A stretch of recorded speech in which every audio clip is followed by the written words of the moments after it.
வணக்கம். Galaxy export zone உங்கள் கிருஷ்ணன்.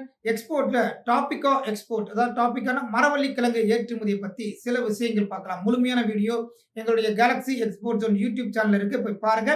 பல விவரங்கள் அதுல உங்களுக்கு கிடைக்கும். ஸோ சப்ஸ்கிரைப் பண்ணிக்கோங்க.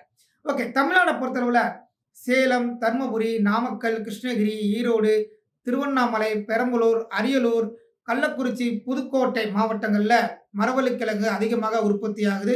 ஸோ இந்த மாவட்டத்தில் இருக்கிறவங்களுடைய ஏற்றுமதியா இந்த பொருளை நீங்க எடுத்துக்கலாம். ஸோ இந்த மரவள்ளிக்கிழங்கு எதுக்கு நம்ம அனுப்புறோம் அப்படின்னா, இண்டஸ்ட்ரியஸ் பர்பஸ்க்கு அனுப்புறோம், ஃபுட் ப்ராடக்ட்டுக்கு அனுப்புறாங்க, பேப்பர் இண்டஸ்ட்ரிக்கு போகுது, கேட்டில் ஃபீல்டுக்கு போகுது. ஸோ கார்மெண்ட்ஸ் தயார் பண்றது, ஸ்டார்ச் இந்த மாதிரி பொருட்கள் தயார் பண்றதுக்கு அதிகமாக அனுப்புறாங்க. எந்தெந்த நாடுகள் நம்மளுடைய இந்த மரவள்ளிக்கிழங்கை இறக்குமதி செய்யறாங்கன்னு பார்த்தீங்கன்னா, Brazil, Sri Lanka, UAE, Bahrain, Qatar, Belgium, இந்த பல நாடுகள் நம்மளுடைய மரவள்ளிக்கிழங்கை வாங்குறாங்க. ஸோ ட்ரை பண்ணி பார்க்கலாம். நன்றி. உங்களுக்கு இந்த பிசினஸ் சம்பந்தமான லைசன்ஸ் ப்ராசஸ், ஆலோசனை, பயிற்சி தேவைப்பட்டால் எங்களை காண்டாக்ட் பண்ணுங்க. தேவையான விஷயங்களை அனைத்தும் செய்து கொள்ளலாம். நன்றி.